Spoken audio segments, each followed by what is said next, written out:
በስተመጨረሻም አምራን ተሳካላት። ናሆምም ትልቅ ስህተት ሰራ።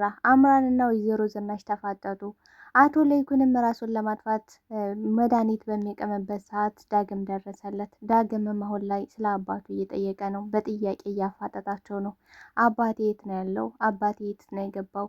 ከዚህ ቤት መጥቶ እንደነበረ እርግጠኛ ነኝ። የት እንዳለ ደግሞ ትነግሩኛላችሁ፣ እውነቱን ታውቂያለሽ በማለት እንግዲህ እናቱን ፍጥርቅ አድርጎ ይዟታል። ዳግም ዝናሽም እኔ ምንም የማውቀው ነገር የለኝም፣ ድንገት የሆነ ሰዓት መጥቶ ነበረ፣ እሱ ደግሞ ከመጣም በኋላ ልሰናበትሽ ነው የመጣሁት፣ ስለዚህ ወደ ሻሸመኔ ተመልሼ ሊሄድ ነኝ ብሎኝ ነበረ፣ ይሄድ አይሄድ ምንም የማውቀው ነገር የለኝም በማለት ነበረ ለዳግም የነገረችው። ዳግምም እጅጉን በጣም ተጨንቋል። አባቴ ምንድን ነው የሆነው? ምንድን ነው የተፈጠረው? ስልኩ አይሰራም፣ ሂዱም ከሆነ ለምንድን ነው እስከዚህ የመጣው? በማለት እንግዲህ በጣም ግራ ተጋብቷል። አቶ ለይኩንም መኖር የሚገባኝ ሰው አይደለውም፣ እኔ ነፍሰ ገዳይ ነኝ፣ እኔ ደግሞ እጄን ለመንግስት አሳልፌ መስጠት ይኖርብኛል በማለት እንግዲህ ሲናገሩ፣ ወይዘሮ ዝናሽን ሚስጥርን ሚስጥር አድርጌ እደብቅልሃለሁ፣ ያንተም የኔ ሚስጥር አሁን አንድ እኩል ነው፣ ስለዚህ እንዲያውም ኧረ ያንተ ይበልጣል፣ ምክንያቱም ደግሞ አንተ ነፍሰ ገዳይ ነህ፣ እኔ ደግሞ ዘር ልጅ ነው የተካሁት በማለት እንግዲህ ጨጓራውን እየላጠች ትገኛለች ወይዘሮ ዝናሽ። አቶ ለይኩንም በዚህ እያስፈራራሽ ከምትኖሪ በሞት ይሻለኛል፣ ሞቴን እመርጣለሁ በማለት እንግዲህ ያልሆነ ውሳኔን ወስኗል ማለት ነው። ኑሐሚንም አቶ ለይኩን ራሱን ሊያጠፋ እንደሆነ ስትሰማ እጅጉን መቋቋም አልቻለችም። ለጋሼ እኮ ይሄ ነገር በፍጹም አይገባቸውም በማለት እንግዲህ ስቅስቅ ብላ እያለቀሰች ትገኛለች። ኤርሚም አሁን ላይ ኤሚን እጅ ውስጥ አስገብቷታል። እንደፈለገ የሚያሽከረክራት ሰው ነው። ስለዚህ አንቺ ቆይ ከዛ ቤት ምንም አይነት እንትን የለሽም እንዴ? ስራ ወይ ደግሞ የሆነ ድርሻ የለሽም?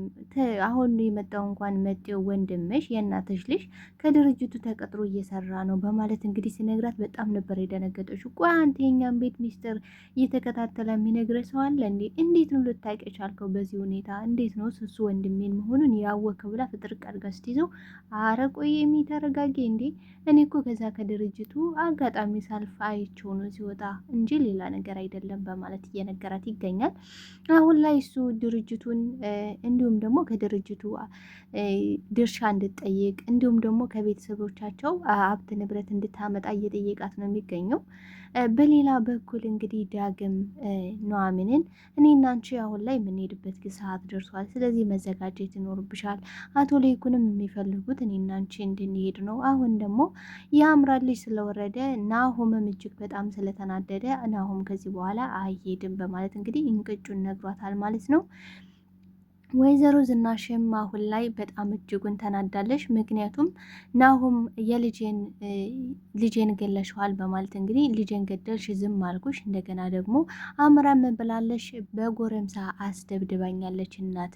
እኔ እኮ እናት ጋር እንዳትጣላ ብዙ ነገሮችን ችዬ ለማለፍ እየሞከርኩ ነበረ፣ ነገር ግን ደግሞ ገና ሳልጠነክር እንኳን ደበደበች በማለት እንግዲህ ስቅስቅ ብላ እያለቀሰች እንደተጎዳ እንዲሁም ደግሞ እንደተከፋ ሰው የምርም ስሬስ እንደሆነ ሰውና አክት እያደረገች ነው የምትገኘው። ናሁምም አንድ ቀን የማይነቃው በቃ ትንሽ ነገር የማይሰማው እናቱ ላይ ሲሆን ግን ይጨዋል። እንደገና ግን ከአምራን ላይ ሲሆን እመቤቴ እያለ እንግዲህ ከእግሯ ስር የሚሄደው ናሁም መቼ እንደሚነቃ ባይታወቅም አሁን ላይ ወይዘሮ ዝናሽን በእርግጥ ወይዘሮ ዝናሽ መጥፎ ሰው አውሬ ጨካኝ ብትሆንም ነገር ግን እናቱን ከፍ ዝቅ እያደረገ ከዚህ በኋላ ምንም የምታመጪው ነገር የለም፣ አምራን እዚህ ቤት ትገባለች የኔም ቤት ነው በማለት እንግዲህ አምራንን ይዟት መጥቷል ማለት ነው። ትላልቅ ከባድ ነገሮች ተፈጥረዋል። ሰላም ጤና ይስጥልኝ ውድና የተከበራችሁ የቻናሌ ቤተሰቦች ተወዳጁን ድራማ ኑሐሚን ክፍል 57ን ወደ እናንተ ይዤላችሁ መጥቻለሁ። በዚህ ክፍል ላይ ብዙ ነገር ተፈጥረዋል። ቀጣይስ ምን ሊፈጠር ይችላል የሚለውን ነገር የምናወራን የሚሆነው። ታዲያ ተወዳጆቼ ቪዲዮውን ስትጀምሩ ላይክ እንድታደርጉና እስከ ቪዲዮ ፍጻሜ አብራችሁ እንድትቆዩ በአክብሮት እየጋበዝኳችሁ ዳግምም የአባቱን ላይት አግኝቶታል ማለት ነው። እጅጉ በጣም ነበር የደነገጠው። ቆይ አባቴ ላይት እዚህ ጋር ምንድን ነው የሚሰራው? ለምንስ መጣ አባቴስ ለምንድን ነው ስልኩ ማይሰራው? በማለት እንግዲህ እናቱን ወይዘሮ ዝናሽን ሲጥ አድርጎ እየጠየቃት ነበር። እሷም ልጄ ቆይ ዳግም ልጄ ላስረዳ፣ እኔ ምንም የማውቀው ነገር የለኝም። ድንገት መጥቶ ነበረ ከአቶ ለይኩን ጋር ትንሽ ተጋጩ፣ ተጣሉ። ከዛ ደግሞ ወጥቶ ሄደ።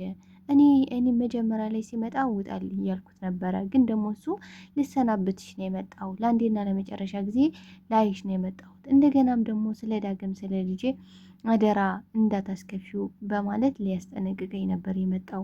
ከዚያም በኋላ ግን የት እንደሄደ የት እንደገባ ምንም የማውቀው ነገር የለኝም በማለት ነበረ ሽምጥጥ አድርጋ የካደችው ማለት ነው ዳግምን። በሌላ በኩል እንግዲህ አቶ ለይኩን ፖሊስ መጥቶ ነበረ። ፖሊስ ሲመጣ በጣም እየተንቀጠቀጠ ነበረ። ወይዘሮ ዝናሽ ግን ምንም አልመሰላትም። በቃ ዶሮ እንኳን የሞተባት አትመስልም ነበረ። ዘና ፈታ ብላ እንግዲህ ፖሊሱን ምን ነበር የኔ ጌታ ምን ፈልገ ነው ነበር ያለችው። የተኩስ ድምፅ ሰምቼ ነበረ እናንተ አልሰማችሁም ሲላት፣ ምንም የሰማነው ነገር የለም የተፈጠረ ችግር ካለ ደግሞ ደውለን የምናሳውቅ ይሆናል ነበር ያለችው። ነገር ግን አቶ ለይኩን እጅግ ፈርቶ እየተንቀጠቀጠ ነበረ። በስተ መጨረሻም የሆነ ችግር ካለ እንደውላለን ብሎ ስልክ ተቀብሎ ነበር አቶ ለይኩን። በስተ መጨረሻ እንግዲህ በጣም እያዘነ ነበር። በቃ ባንቺ ምክንያት ነብሰ ገዳይ ሆንኩኝ፣ በቃ ነብስ አጠፋው። ከዚህ በኋላ እኔ መኖር የሚገባኝ ሰው አይደለሁም። ራሴን እያታለልኩ ነው። እስከ መቼ ራሴን እሸውዳለሁ? በዚህ በኩል ነብስ አጠፋው፣ በዚህ በኩል ደግሞ ምንም የሰማሁት ነገር ያየሁት ነገር የለኝም ብዬ ዋሸው በዚህ እድሜ በማለት በጣም ልባቸው ተሰብሯል። በጣም ተጎድተዋል። አቶ ለይኩን ማለት ደግርሩ በቃ የምስኪኖች አዛኝ በቃ ምንም ዳግም እንኳን ልጇ እንደሆነ አውቋል። አሁን ላይ አውቆ ግን ምንም ያለው ነገር የለም። በእርግጥም ዳግም አሁን ላይ በጣም እጅግ የሚያሳዝን ልብ የሚሰብር ናሆም እንዲሁም ደግሞ ኤሚ ሊያደርጉት ያልቻሉትን እነሱ በራሳቸው ጉዳይ ሲጣሉ፣ አቶ ለይኩን ግን በቃ ከዚህ በላይ መቋቋም አልችልም ነበር ያለው። እንግዲህ ምን ብሏል ናሆም? አንቺ ነብሰ ገዳይ እናቴ፣ አንቺ እናት የኔ እናት መሆን አልነበረብሽም። እንዴት ብትፍሪ ነው ልጄን የገደልሽው? የልጅ ልጅሽ እኮ ነበረ በማለት እንግዲህ እናቱን ሊደበድባት ምንም የቀረው ነገር የለም። በስተ መጨረሻም እንግዲህ አቶ ለይኩን ራሱን ለማጥፋት ሲገባ መድኃኒቱን ሰብስቦ ነበረ። ዳግም እንግዲህ በሮ ሄዶ አስጥሎታል ማለት ነው። ቆይ ምን እያደረግ ነው? የአንተ መኖር ለኛ መኖር ነው። አንተ እኮ ለኛ ታስፈልገናለህ። ምን እያደረግ ነው? ምን እየሆንኩ ነው? ቆይ ሲለው ተወይ ዳግም ተወይ፣ መኖር የሚገባኝ ሰው አይደለም፣ በቅቶኛል፣ ተወኝ በቃ ይሄን እያየው መቋቋም አልችልም ነበር ያለው። እንግዲህ ዳግምም ተመልሶ መጥቶ ናሆምና እንዲሁም ደግሞ ወይዘሮ ዝናሽ እየተጨቃጨቁ በነበረበት ሰዓት እናንተ እዚህ ስትጨቃጨቁ ለራሳችሁ ነው ስለ ራሳችሁ እንጂ ስለ ጋሼ ምንም የምታስቡት ነገር የለም በማለት ሲናገር፣ እንግዲህ ናሆም ምን ብሏል? ስለ አባቴ አንተ አትነግረኝም? አንተ መጤ የት እንደመጣ የማይታወቅ ሲል እንግዲህ ወይዘሮ ዝናሽ በጥፊያ ጭለዋለች ማለት ነው። እሰይ በጣም ነው ደስ ያለኝ ሆነ ለመናገር በጣም አለሰዋለች። እንግዲህ ምን ብሏል? ሊመታት ሁላ ነበረ የሆነ የአፈጣጥጡ ምናምን እናቱ ላይ እጁን ለማንሳት ነበር የፈለገው በሰዓቱ ማለት ነው። እንግዲህ ወይዘሮ ዝናሽም ናመታይ ይሄን አደለ የቀረ፣ ስለዚህ እንደፈለግ ሰድበኸኛል፣ የፈለግከውን ሁሉ ተፍተህብኛል፣ አሁን ደግሞ ናመታይ ነው የቀረ ብላለች። ከዛም እንግዲህ ዳግም እናንተ እንደዚህ ስትብላሉ አቶ ለይኩን ግን ራሱን ሊያጠፋ ነበረ ጋሼ በማለት እንግዲህ ሲነግራቸው በጣም ነበር የደነገጡ። ምን እንዴት በቃ ድንግጥ ነው ያሉት። በቃ ራሳቸውን መቋቋም አልቻሉ። ሁሉ ነገር ከአቅማቸው በላይ ሆኗል። ያን ደግና ርር የሆነው አባት አሁን ላይ ነብስ እንግዲህ በወይዘሮ ዝናሽ ምክንያት ነው የጠፋ። እሷ ግን ምንም የጠፋባት እንኳን አትመስልም ዝናሽ። እውነት ለመናገር እንደዚህ አይነት ጨካኝና አረመኔ ሰዎች በዚህ ዘመን አሉ ብዙ፣ ግን የወይዘሮ ዝናሽ ደግሞ ይለያል።